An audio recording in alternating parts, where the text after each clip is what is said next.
This is a virtual reading of Conspirators, To Each His Own Agenda by Matt Gupta.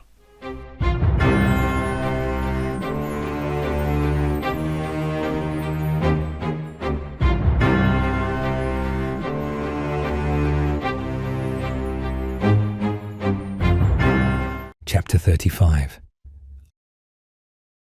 Aldclyffe Castle.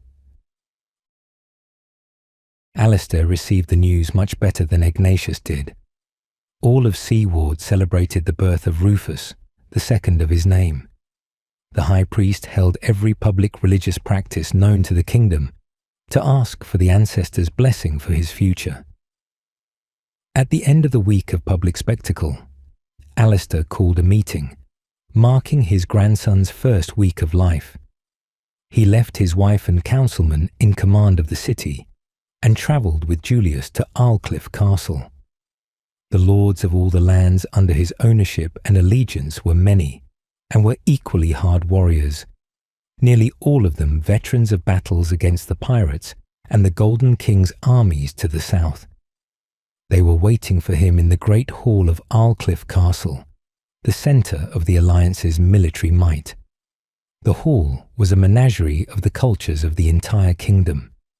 Greek, Scot and Roman men who lived there, and even the Goths were also in attendance.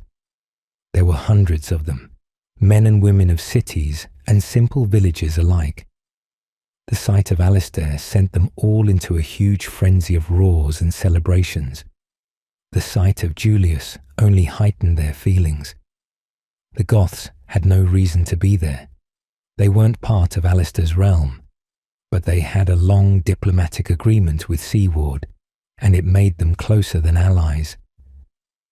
Alistair let their cheers wash over him as he and Julius fought their way to the head table, but after a time, he raised his hands for quiet. "Friends," he laughed, as the cheers slowly dwindled. He let out a long sigh. "It has been too long since we last met here in this." He looked around at the men and women watching him. This chamber of heroes. The hall exploded into a roar of exhilaration.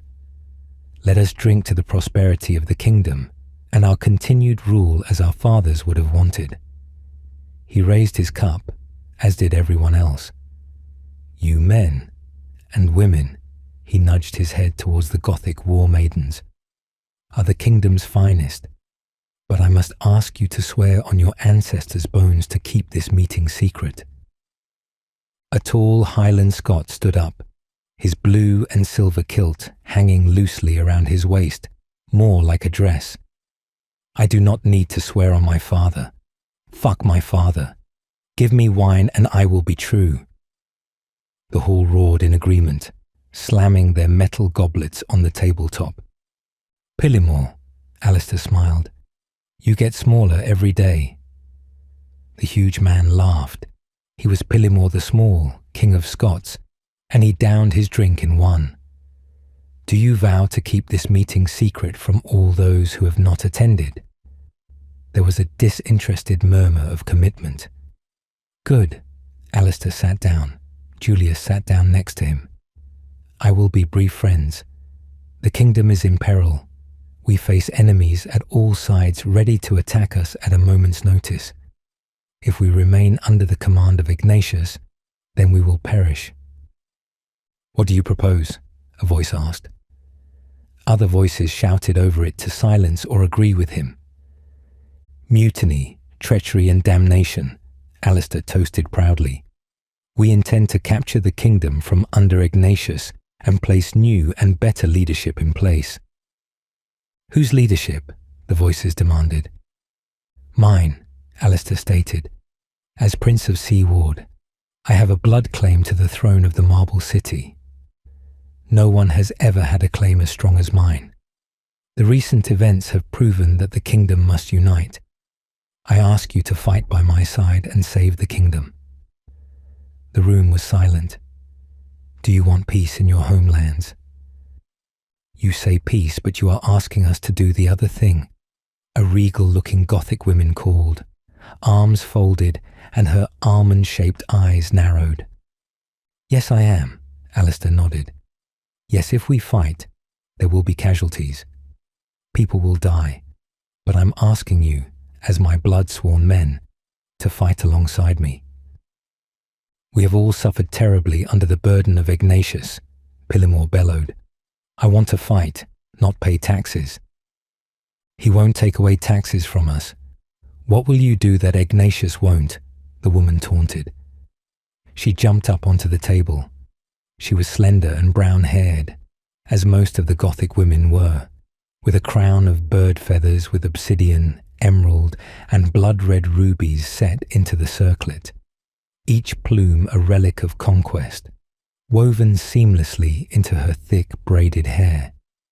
The feathers cascaded from her scalp like a living headdress, rustling faintly with every tilt of her head. She was the tribe warlord, their queen, Baranis, a great commander of infantry in their famous shield wall. Her shield was on her back and her axe on her belt. You raise a good point, Baranis, Alistair greeted, as if he only just noticed her. You are right. I must not make promises I cannot keep. War is expensive and a long war is on the horizon. In the beginning, times will be hard, maybe even worse than what we face. There is nothing worse than this, a man cried out from the back of the hall. There was a murmur of agreement. Then I am sorry for the future. Alistair bowed his head. I fear you will be proven wrong. The man speaks the truth, Pillimore shouted over the dim. He snatched a coin and flicked it at Alistair. Alistair caught it as if he was catching a loosened arrow. They say it is a crime to declare oneself as king, but the steward has already crossed that line in my eyes. Pillimore was right. The coin was a solid gold coin, and etched into it was Ignatius's likeness. The artistry was impressive, but it was nothing compared to the daring. Such a thing was reserved only for kings and heroes of great renown of the year of their great deeds. Alistair held up the coin so it glistened in the sunlight. None of the others could see it, but they knew what it was. Ignatius bids himself a king already, and he expects all of us to bend our knees to him. Alistair called out to incite the crowd further. I won't ask you to bend the knee to me. I would ask you to stand, to fight for a land that you love and honor, and when the fighting is done, if you deem me worthy, and if the fathers keep me alive, then I push my claim forward and be your king. Pillimore pushed to the forward of the group, knocking over several people as he did so. I will not wait, he shouted. He drew his sword, a terrible two-handed bastard sword, with a hilt alone the size of a Roman sword. There, he pointed his sword at Alistair and then to Julius. Those are the only men that I will ever call my kings or bend my knee. He bowed to Alistair, pointing his sword point into the ground. You have my fealty, and my men are yours. I, another man declared, I will not wait either. He stood next to Pillimore, and he bowed as well. Baranis walked over to them. You have my fealty, my prince. She folded her arms defiantly. But I will not kneel to any man. Alistair laughed. I will not ask for such a thing, my lady. I am no lady, she spat. I am a queen. Of course, Alistair said provocatively, over the jeers from the crowd. These men are with me. Are the rest of you? The crowd exploded into a cheer, and in that moment Alistair had the beginning of his army. He nodded and raised his hands for quiet. I thank all of you. I bid you return to your realms and gather your forces. It is common knowledge that Ignatius is building up his forces for this war. He has passed a law to increase the garrisons at the capital and the harbour city. We will have a long and hard fight ahead of us. Good, Pillimore laughed, standing and raising his hands over his head. I've been looking for a challenge. Careful, my small friend, Baranis smirked. You might catch a draft up your dress. I'd rather be up. Your dress. Pillimore laughed. With your tiny cock, Baranis jeered. I think not. Alistair laughed again. May you settle this on the battlefield then, he said to the two of them. The campaign will begin in the summer. The pirate offensive will be in full swing. We will march on the harbour city and then take the capital. If luck and fortune holds out, we will be back home in time for the harvest. There was a sound of appreciation at this. For now, let us feast for the age that we fight for. The crowd roared with cheer, and the staff began bringing in the food and drink. Dancers came in to add distraction to the food. The men were torn between the two. The larger ones simply took both. Alistair sat down and took a deep breath. He looked at Julius. Why do you frown, my son? I think you know why, Julius murmured. You say you want to save the realm, but you are starting civil war. Yes, I am. Alistair raised his eyebrows. He took his hand eagerly. With you by my side. For when we win this war, you will be my heir and future king. I don't want the throne, Julius sighed. I want to be a knight of Seaward. And you are, Alistair nodded. A good one too. The kingdom does not need another knight. It needs a leader. I cannot be part of this. Julius shook his head. I am sorry, father. Alistair set aside his drink and grabbed Julius by the arm. There will not be any middle ground, he growled threateningly. I must have you by my side, or the men will think you sided with Ignatius. You must side with us. I cannot. Julius shook his head definitely. He wrenched his arm free and stood up to leave. Alistair grabbed him again with a grip that was razor tight. I will keep your secret, father, he sighed, not at all intimidated. And I will keep the peace of your kingdom as best as I am able. I will be at Ferris. If you need to send the wounded somewhere safe or prisoners somewhere to be kept, I will carry that burden. You are my son, Alistair hissed through his teeth. My heir. You will obey me as your father and your prince. Julius nodded. You will always be my father and the prince, but my soul is my own. Not even you can command that. He saluted him. I wish you all the luck in the world. Alistair couldn't look at him and waved a hand at him. Go then. Go and be damned. Julius bowed, and he departed through the back entrance. He was waylaid by the massive presence of Pillimore. Lord Julius, he said threateningly. My king, Julius said, bowing slightly. It is good to see you survived your troubles. I, Pillimore growled. My good-for-nothing son couldn't even overthrow me right.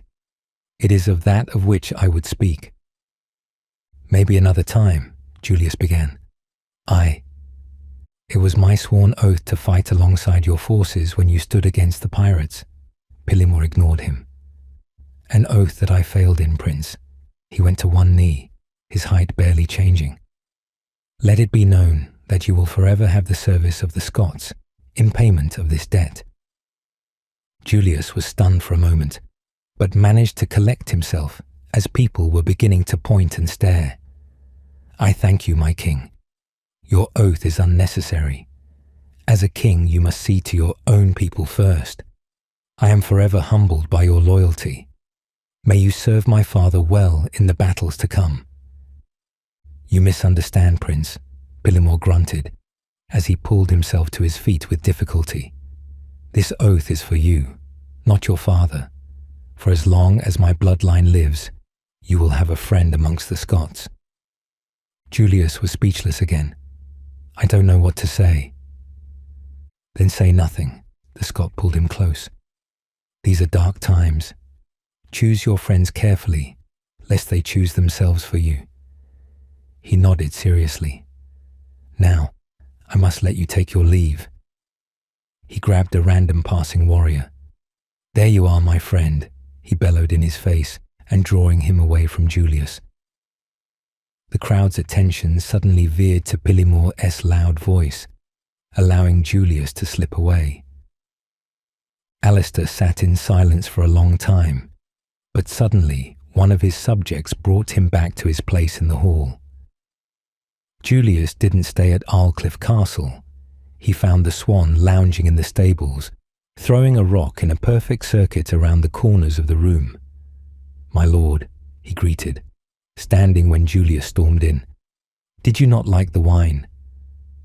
"The talk was what was not to my liking," Julius said, not realizing he'd brought his wine cup with him as he stormed out. "We must make haste to Ferris. War is coming." The swan had no reaction to this. Yes, indeed. He threw away the rock and snapped to his feet. "War.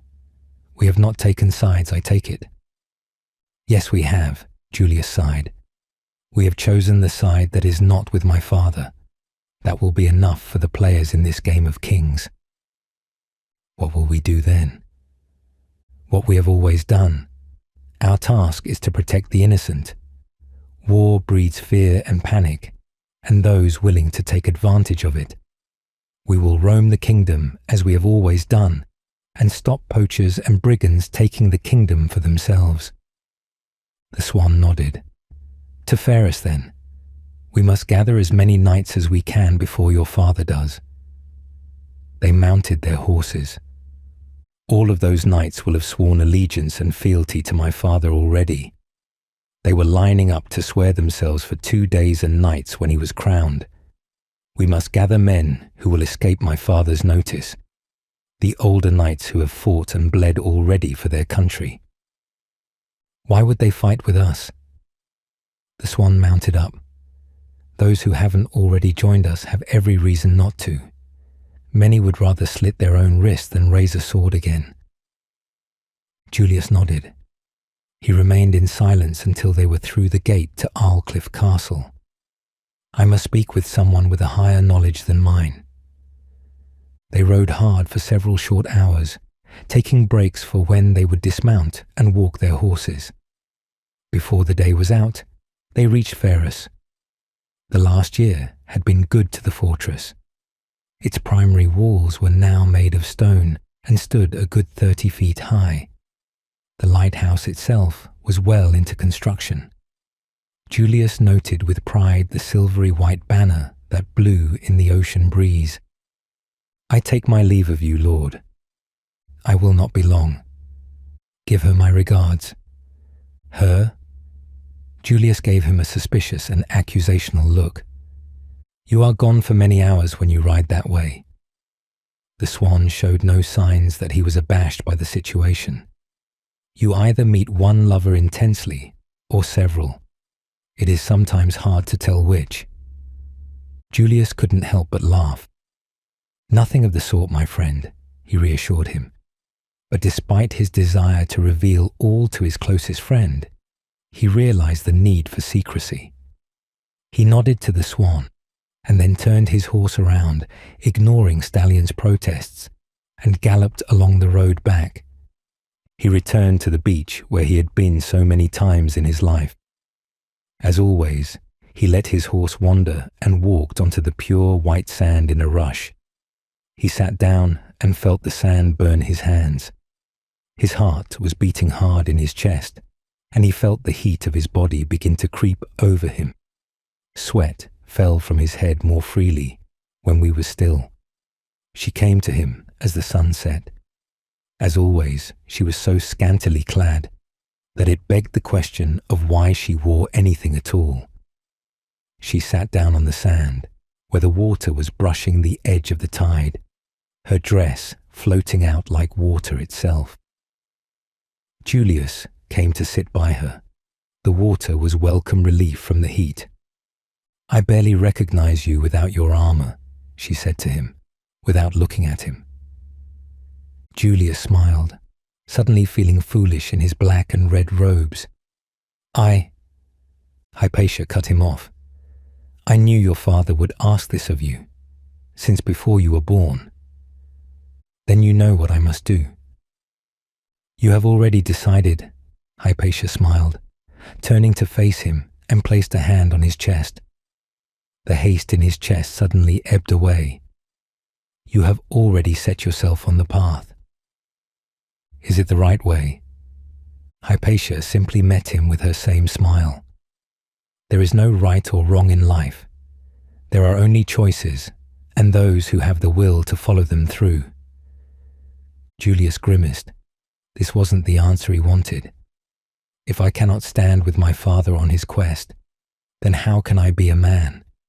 A man must love his father and support him in all things. What have I become?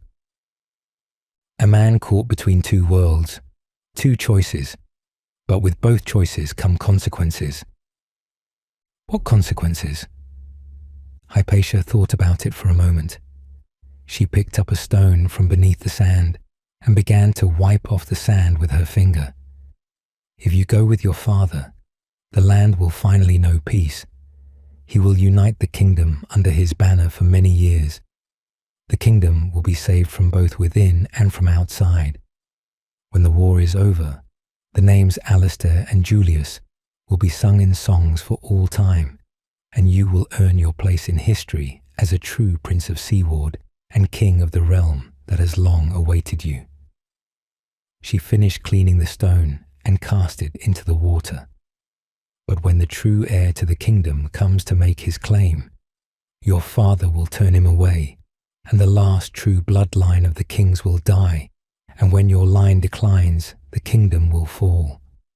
The fall of the kingdom will be as sudden and great as its climb, and when it is done, there will be only darkness. Julius couldn't meet her gaze. But if you defy your father, you will earn your place in history. The men of the realm will know you forever as the savior of the kingdom. Your actions will save the kingdom from destruction at its most dire moment. You will keep the kingdom safe for the true heir to the throne, and when he arrives, you will be glorified beyond any prince of Seaward. Your nephews will be princes in their own lands, and your sons will continue your line until the end of time. The kingdom will live on, and your name will be at the center of it. But your father will never love you again, and you will only see him as an enemy.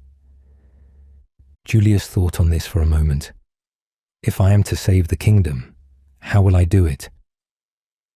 The war between these kings will engulf the world.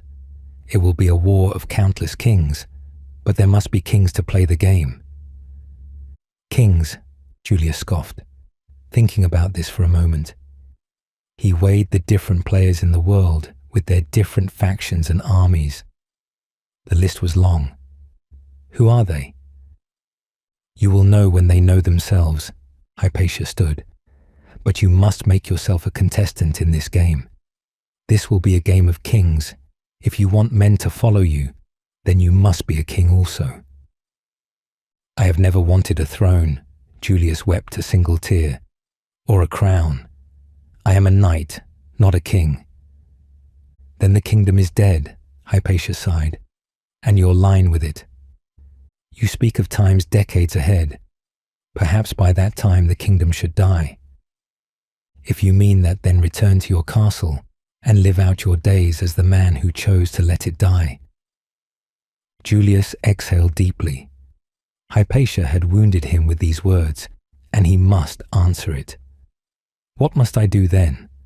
I cannot be the king of a half-built castle on the edge of some beach. If I am to be king, I will need a kingdom. What lands can I have? You have a fortress, Hypatia said. She had been drawing the western coast of the Italian peninsula in the sand with her finger as they talked. She drew a series of images in the sand, an image of a mountain and a road around it. And my people have been waiting lifetimes for a king to lead them. She thrust the stick into the ground at the northernmost point of the mountain. It was a point that Julius did not know, and he had been schooled deeply in the cities and landmarks of the land. What good will a mountain do me? Julius asked. What will I gain? He suddenly heard the sound of marching footsteps behind him. Hypatia smiled as he turned to see who was approaching. His eyes widened. Them, she said. Corinthos is yours, if you will have it.